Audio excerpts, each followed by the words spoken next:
Okay. Kind of in the same boat as the police department. A little bit over our history.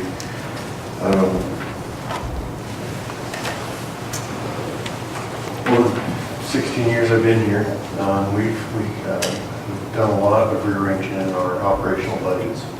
You guys have a copy of my line items, and there's a lot of zeros in there.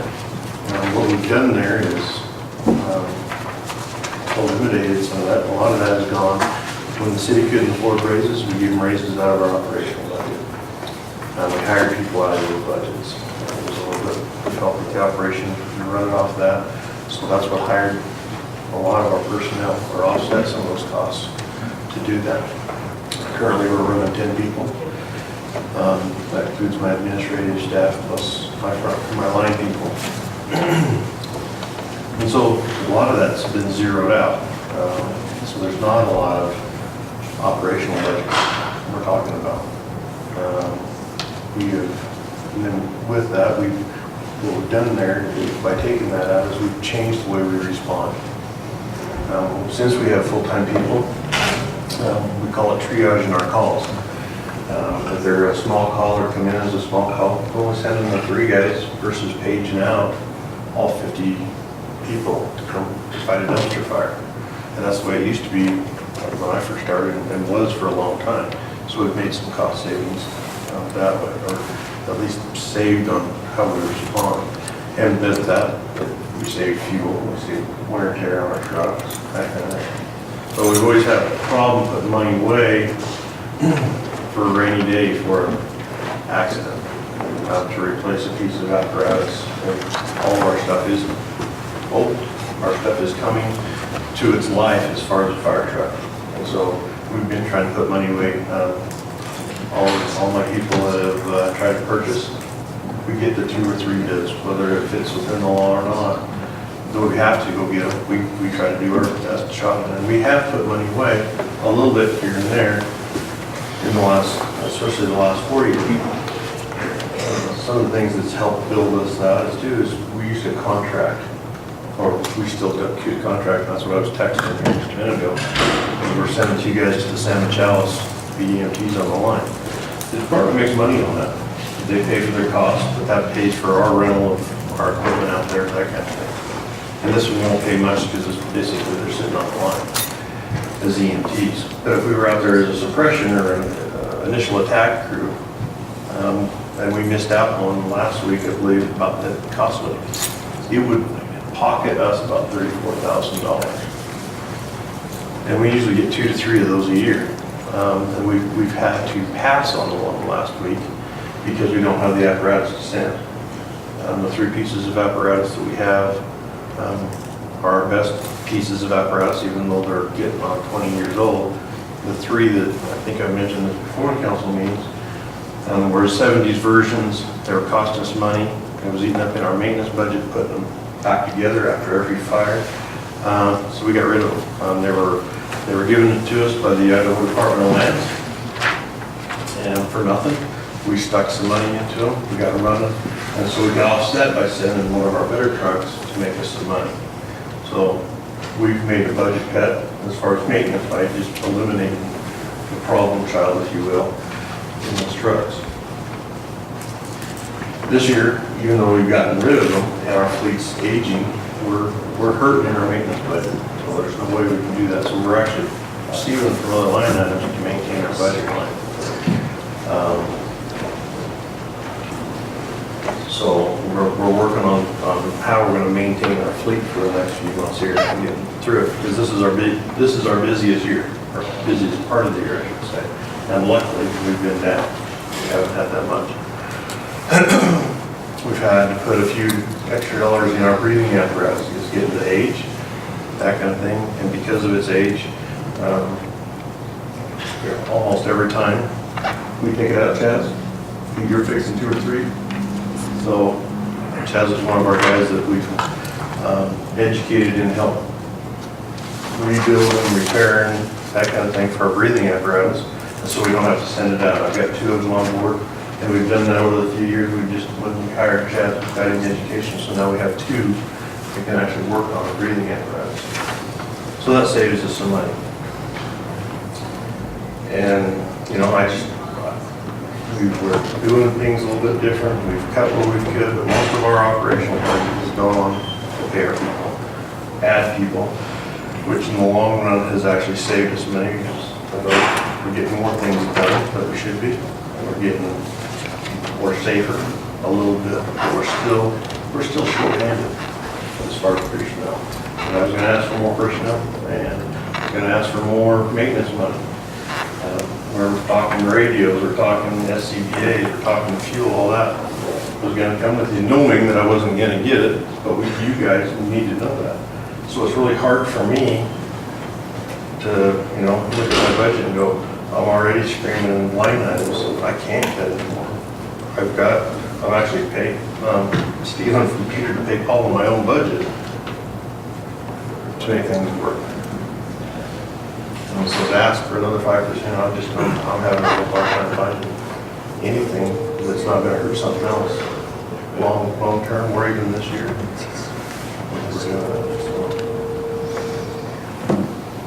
Take any questions?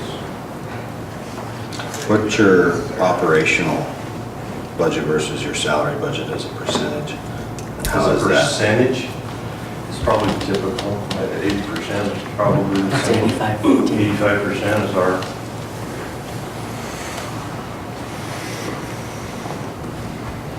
That's on that, the bottom of that spreadsheet.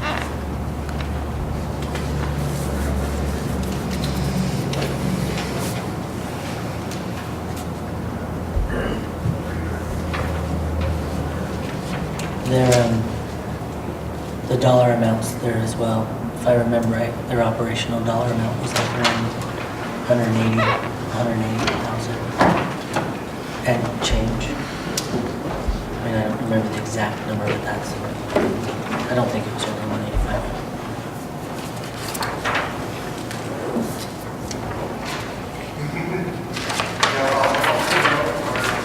see that kind of long note pages. I think you're right, Rich, it was like 180, 185. Yeah. So Eric, what's your wish list for 2014? If you got the budget that you need, what's your my wish Christmas list? I would like to put in a bigger portion of capital improvements to help offset our aging equipment.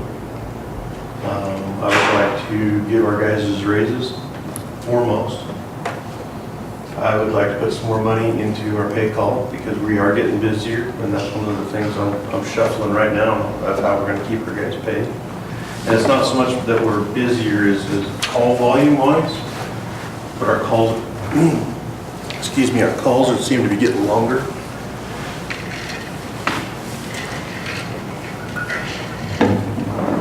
So to offset that, and that's not giving them a raise. That's not giving our pay call guys a raise. That's just putting money in the pool so we can actually pay them.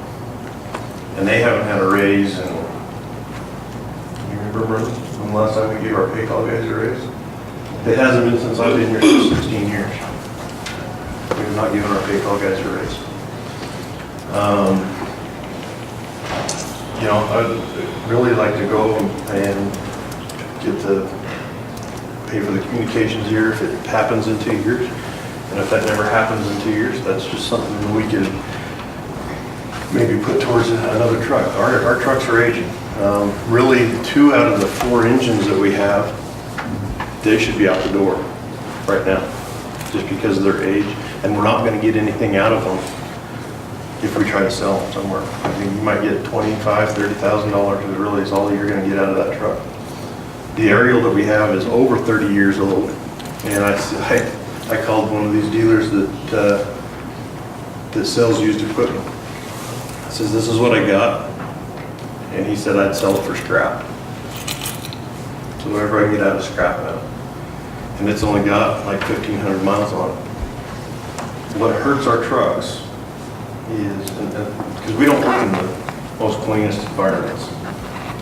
What our trucks is, the stop start the hours sitting there idling at high idles, low idles, that kind of thing. Our brush trucks take a beating because of just the environment that we work out in.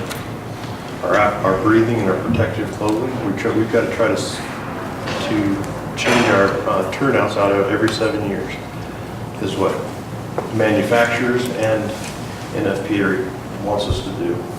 We've been stretching it to 15 on some of our turnouts. We have been trying to shuttle out like 5 to 6 sets a year if we can. That's what, if you look at our protection line item, that's what that's for, besides our normal uniform stuff. So your normal uniforms, that's what that's for. But yeah, I mean, I feel we've been behind the 8 ball for so long and we're still trying to play catch up with our personnel, with our equipment, that kind of thing. So, I mean, the major items is giving our guys pay increases so we can keep the pay call here. You know, that's a big cost in itself right there is our pay call guys. We hired 18 this year. Last January, we hired 18. We have 7. We just went through the list this morning. We had 7 or 8 left out of that 18. And because I have 2 no-shows for their state test, we just lost 2 more. Okay. So what does that do for us? That's a safety issue for us because now we don't have the people responding. NFPA requires on a structure fire 14. We're averaging anywhere from 5 to 7. It's not safe. Pay calls not coming in. We had to shut down overtime this year because we ran out of overtime money.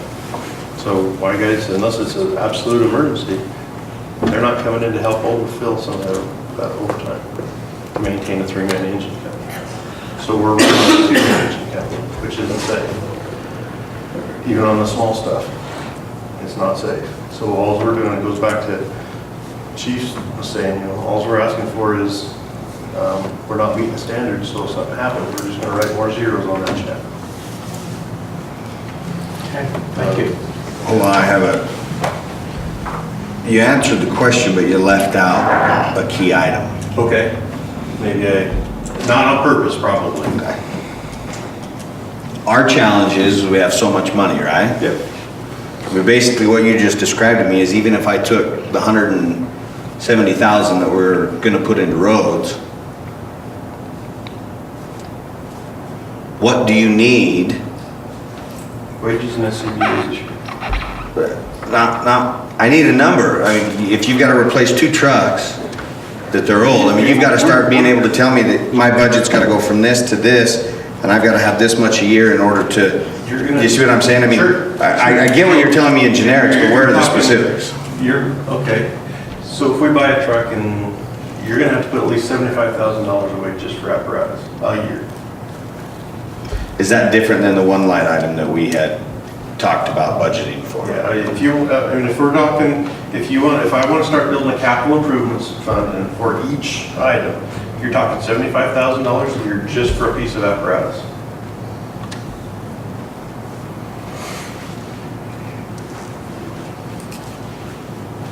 You're talking right now you're talking $60,000 to replace SCBA's on a 5-year term. So you're looking really close to $300,000 for the amount of SCBA's that we have to replace.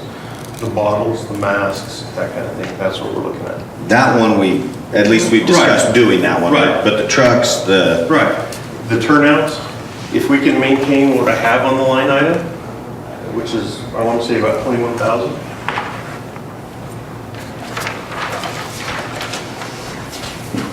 Yep, 21,000. If we can keep that money in that line item without having to steal it to pay for something else, I can live with that. But right now, it's got to go up, so, or I've got to add to whatever I've got, like maintenance. Our maintenance budget. Can you give me that?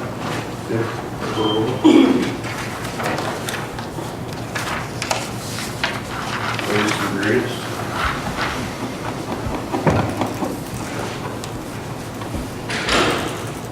We're almost $4,000 over in maintenance. We're almost $1,400 over in fuel.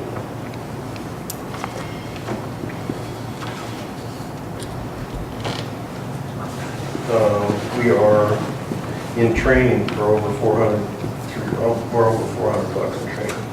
And we made some reductions in that. We've dealt with ISU, we're dealing with fire services training in Boise. They're paying for instructors, they're paying for our books. But we've had some specialty classes that they won't pay for, that we have to have certified for our guys. So that's where the outside cost. It also costs, we don't get the same deal for teaching our EMS personnel. That's $1,000 a student. We try to hire them with their EMS or their EMT certification, but they're few and far between what we do. So this year, we're looking at $8,000 to $9,000 for our new guys just to teach. That wipes out my training budget. And we still have training that we have to put on that the state's not going to cover.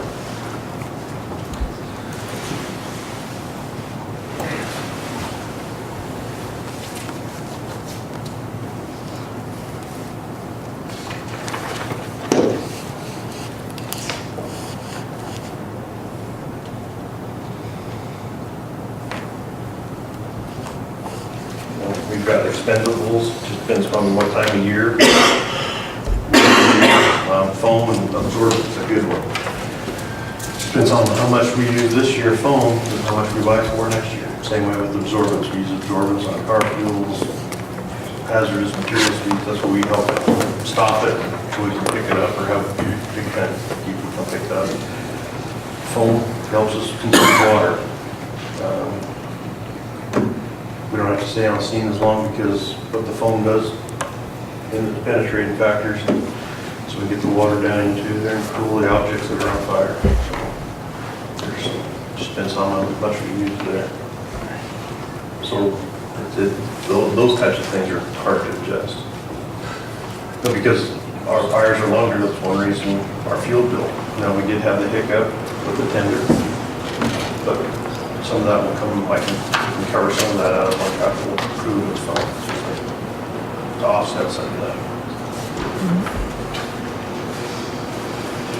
So in essence, if I understand you correctly, because so far, both the proposed budget and the one that has somewhat been indicated that we would follow already included raises. You're saying at least 150,000 more just for the two apparatuses that you feel need to be. So we can buy it in the future year, yes. Yes. Okay.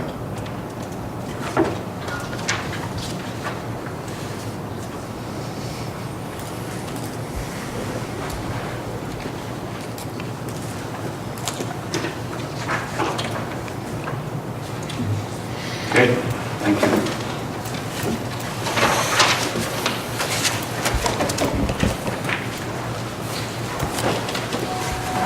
You're taking a sippy cut now.